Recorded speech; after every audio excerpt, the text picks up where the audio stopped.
and when, and she looks me dead in the eye and just like, hey, we'll support you with whatever you want to do. You play as long as you want to play, and we'll be right here. And so that part of it makes it like, man, I can go to work every day and know that, yeah, my family misses me, but they also know that I'm here to accomplish something, and it's something that I want to be able to make them proud of too, because they're as big a part of it as anybody.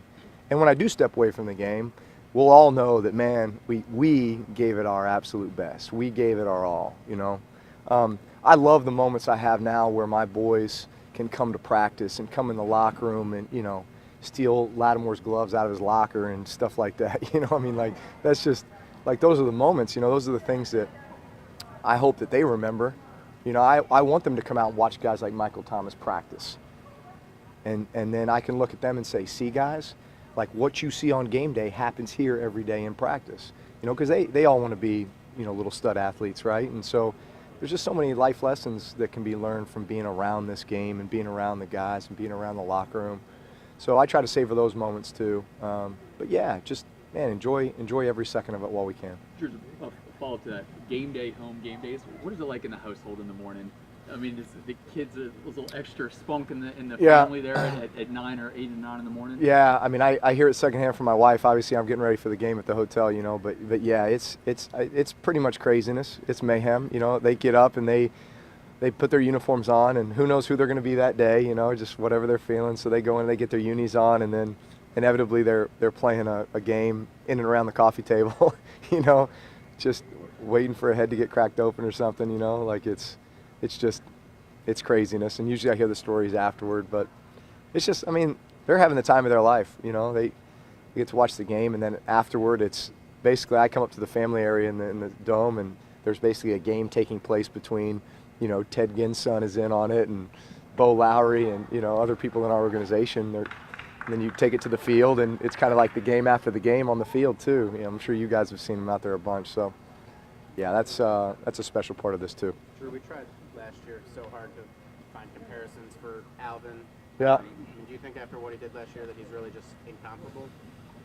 No, I mean, listen, I'm trying to keep the guy humble, but he can do some things,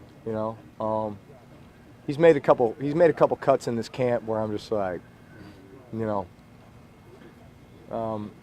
he's got a skill set that's very unique, very unique, very rare. What I love most about him is his approach and his demeanor.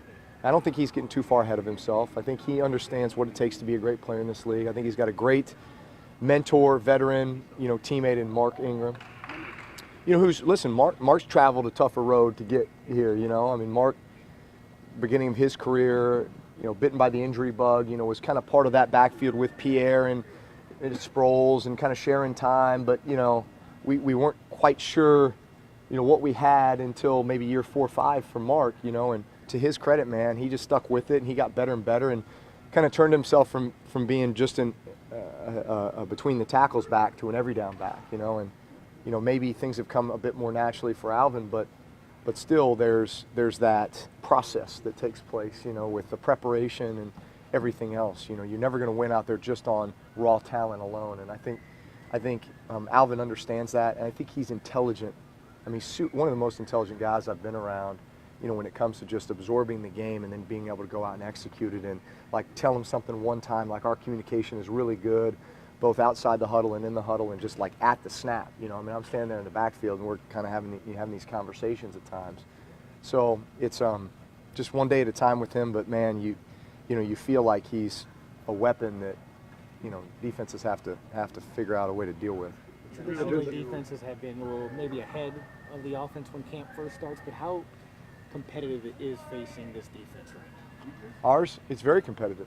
I mean, they're trying to breed an attitude and a culture over there, and come together and establish an identity just like we are as an offense. We've got a bunch of new faces at receiver position, guys that are going to have to step in and play some pretty big roles for us. So we're all kind of trying to find each other still at this stage in camp and figure out, define the roles. And obviously there's a lot of football yet to be played. I mean, gosh, we haven't even played one preseason game yet, right? So more than 4 weeks before week 1, but I like the path that we're on right now.